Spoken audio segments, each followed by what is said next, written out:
Selamat pagi rekan-rekan semuanya. Apa yang terjadi ketika sebuah perusahaan asuransi tertua milik negara dipercaya jatuh saham? Jutaan nasabah tiba-tiba mengalami gagal bayar dan merugi negara hingga belasan triliun rupiah akibat rekayasa laporan keuangan. Ini bisa terjadi dengan kasus luar biasa yang dinamakan skandal PT Asuransi Jaya Swaraya. Hari ini kami dari kelompok akuntansi Teletabis akan membawa rekan-rekan semua untuk melihat lebih dalam sisi gelap pelanggaran etika akuntansi di balik kasus ini. Kami berharap analisis ini tidak hanya menjadi pembelajaran teori, tetapi juga mengingat akan pentingnya sebuah integritas preferensi. Oke, lanjut saja pada latar belakang yang terjadi pada masalah ini. Latar belakang yang melatar belakangi terjadinya ini adalah kepalsuan dalam menyusun laporan keuangan dapat terjadi.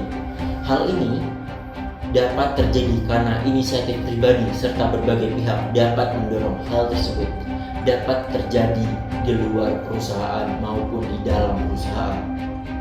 Motivasi serta dorongan untuk membuat penyajian laporan keuangan dengan baik serta mengambil perhatian calon investor atau investor yang membuat manajemen akan mencoba bermacam cara untuk mendapatkan penyajian yang baik pada laporan keuangan. Lantas, apa yang menjadi rumusan masalah pada hal tersebut? Bagaimana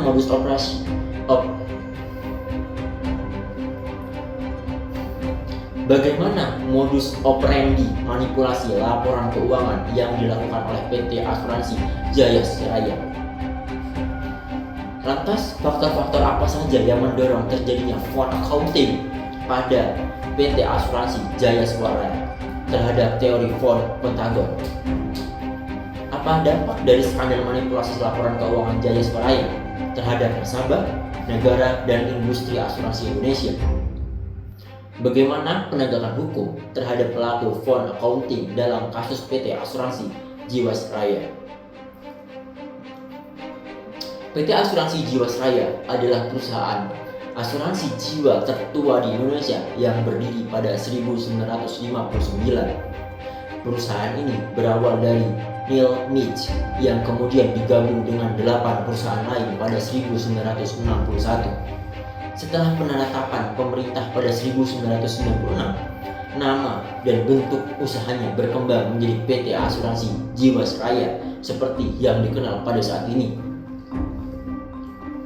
Lantas, kronologi skandal dari PT Asuransi Jiwasraya merupakan perusahaan milik negara yang telah lama menawarkan berbagai layanan untuk masyarakat, seperti produk kumpulan, produk individu, serta produk dana pensiun lembaga keuangan. Setiap produk memiliki tujuan yang berbeda, dan salah satu yang paling dikenal adalah jasa saving plan. Produk ini dipasarkan sebagai kombinasi perlindungan jiwa dan kesempatan investasi, di mana nasabah membayar premi dengan imbalan hasil yang menjanjikan. Namun, pengelolaan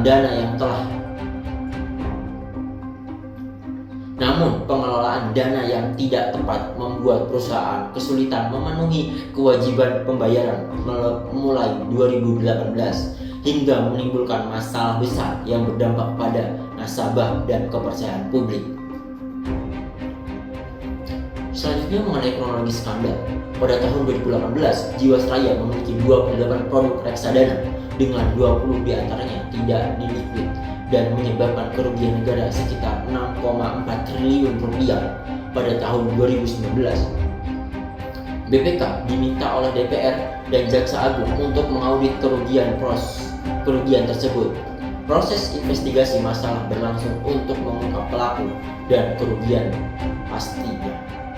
Jiwasraya melalui pembubaran setelah 18 tahun terkait fund dan salah satu kelola investasi dengan restrukturisasi yang mencapai 99,7%, meskipun 0,3% nasabah menolak dan memilih jalur hukum. Di sini kita mempunyai data yaitu beberapa modus operandi di PT Jiwasraya tersebut. Dia melakukan minum dari laporan keuangan, kemudian dia mencatat laba fiktif untuk menutupi kerugiannya. Dan PT Jiwasraya ini investasi di saham gorengan. Dia menempatkan dana nasabah di saham berkinerja buruk tanpa transparansi. Di sini dia juga reksadana bermasalah, yaitu dia mengalihkan investasi ke reksadana yang dikelola oleh pihak terafiliasi. Nah, di sini produk Jiwasraya Saving Plan itu juga menawarkan imbal hasil tinggi, yaitu sekitar 6,5 sampai 10%, dan yang merupakan tidak realistis untuk menarik nasabah. Nah, untuk pihak-pihak yang terlibat di PT Jiwasraya ini, yang pertama itu ada direksi Jiwasraya itu sendiri, yaitu direktur utama yaitu merupakan Hendrisman Rating, dan Heri Prasetyo yang merupakan direktur keuangan. Mereka terbukti melakukan reksadana investasi. Yang kedua itu merupakan komisaris. Dia bertanggung jawab atas kelemahan pengawasan internal mereka. Yang ketiga itu manajer investasi. Dia merupakan perusahaan reksadana yang mengelola dana dengan tindak yang tidak bertanggung jawab. Yang keempat itu ada piala saham. Dia memfasilitasi pembelian saham-saham yang bermasalah. Yang kelima itu ada OJK. Dia itu dikritik karena keterlambatannya mendeteksi dan menindak penyimpangannya. Nah, menurut analisis, kasus PT Asuransi Jiwasraya itu dianalisis menggunakan teori fraud pentagon yang mencakup 5 elemen, yaitu tekanan, kesempatan, rasionalisasi, kompetensi, dan arogansi. Nah, manajemen manipulasi ini berisiko tinggi. Manajemen manipulasi laporan keuangan dengan mencatat investasi berisiko tinggi seolah menguntungkan. Nah, dia itu menyembunyikan kerugian senilai 13,7 triliun serta membuat laporan keuangan tampak sehat untuk menarik nasabah dan investor. Nah, di sini mereka itu melakukan pelanggaran etika akuntansi. Yang pertama itu integritas.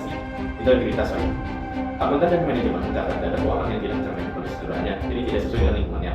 Yang kedua itu objektivitas, di mana auditor internal juga bersikap independen karena tekanan manajemen mereka. Yang ketiga itu kompetensi profesional. Di sini standar akuntansi yaitu PSAK tidak diterapkan dengan benar.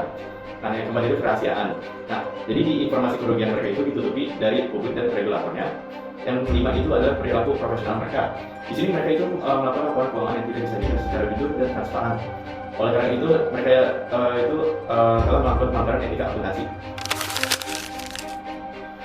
Menurut teori dari From Pentagon 1, yaitu adanya pressure, jadi manajemen Jiwasraya berada di bawah tekanan target keuangan yang tinggi. Direksi dituntut mencatat laba agar perusahaan terlihat sehat di mata regulator dan publik, sehingga terdorong merekayasa laporan keuangan. Lalu teori yang kedua yaitu adanya kesempatan atau opportunity, yaitu lemahnya tata kelola perusahaan, minimnya pengawasan dari badan komisaris dan OJK, serta tidak efektifnya audit internal memberikan celah bagi manajemen untuk melakukan manipulasi secara berkepanjangan selama bertahun-tahun. Lalu teori yang ketiga yaitu adanya rationalization, yaitu tindakan dengan dalih menyelamatkan perusahaan BUMN dan menjaga reputasi negara. Mereka beranggapan kerugian bisa ditutupi di masa depan. Lalu teori keempat yaitu kompetensi, yaitu direksi memiliki keahlian keuangan yang tinggi sehingga mampu memanipulasi laporan secara sistematis dan sulit terdeteksi oleh pihak eksternal. Lalu teori yang kelima yaitu arogansi. Adanya manajemen merasa tidak akan ditindak memanfaatkan status BUMN sebagai tameng dan terus melanjutkan praktis manipulasi meski tanda-tanda kerugian sudah terlihat. Lalu ada hasilnya. Hasil analisis menunjukkan bahwa PT Asuransi Jiwasraya terbukti melakukan manipulasi laporan keuangan selama bertahun-tahun.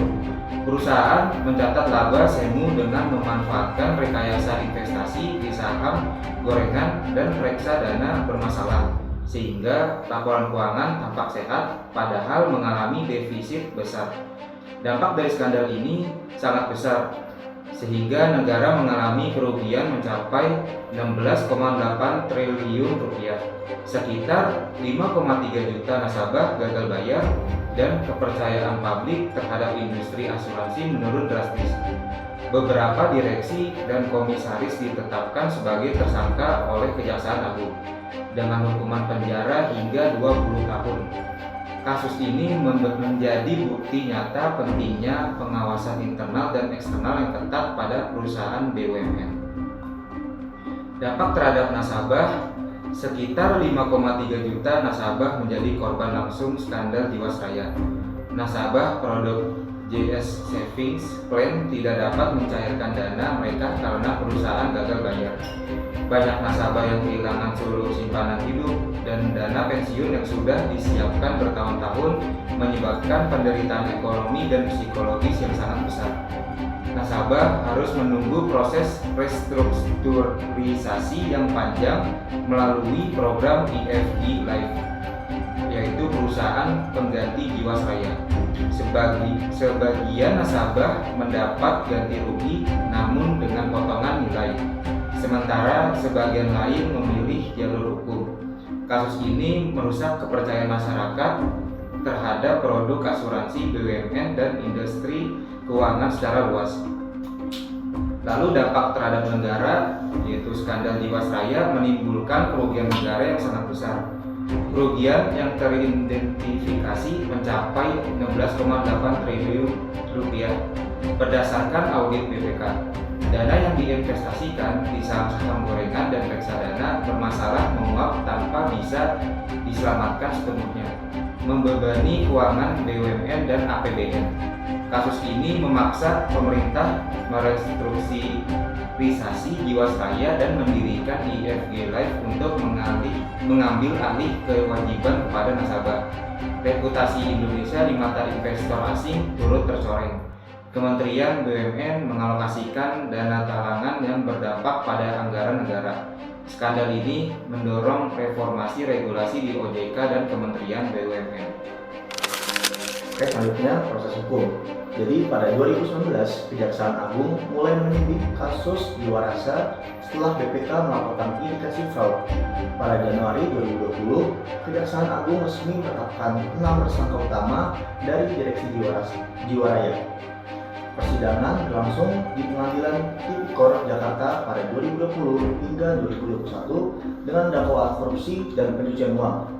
Tersangka utama Hendrisman Rahim atau Dirut, Heri Prasetyo atau Direk, Jens Siana atau Direktur Investasi, Syamenwan atau Kepala Divisi Investasi, dan 2 pihak luar yang terlibat pengelolaan reksadana. Jaksa menuntut hukuman penjara maksimal atas tindak pidana korupsi yang merugikan keuangan negara. Vonis dan saksi. Pada Oktober 2020, Majelis Hakim Pengadilan Tipikor Jakarta menjatuhkan vonis bersalah pada seluruh terdakwa. Hendrisman Rahim divonis penjara seumur hidup, Heri Prasetyo dan Jens Siana masing-masing divonis 20 tahun penjara. Para terdakwa juga diwajibkan membayar uang pengganti kerugian negara.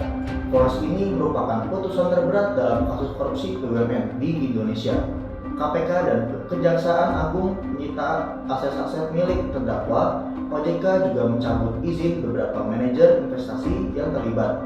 Kasus ini menjadi presiden penting dalam penegakan hukum terhadap fraud korporasi di Indonesia.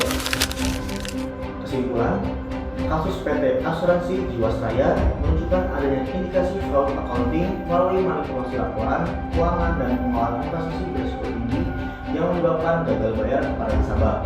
Berdasarkan analisis fraud Pentagon, kecurangan dipengaruhi oleh faktor tekanan, peluang, rasionalisasi, kompetensi, dan arogansi manajemen. Dampaknya adalah kerugian besar bagi nasabah dan negara serta menurunnya kepercayaan terhadap industri asuransi.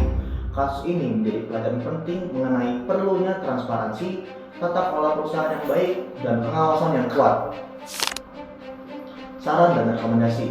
Yang pertama, penguatan tata kelola perusahaan atau GCG pada BUMN, khususnya pemisahan fungsi, pengawasan, dan operasional secara tegas.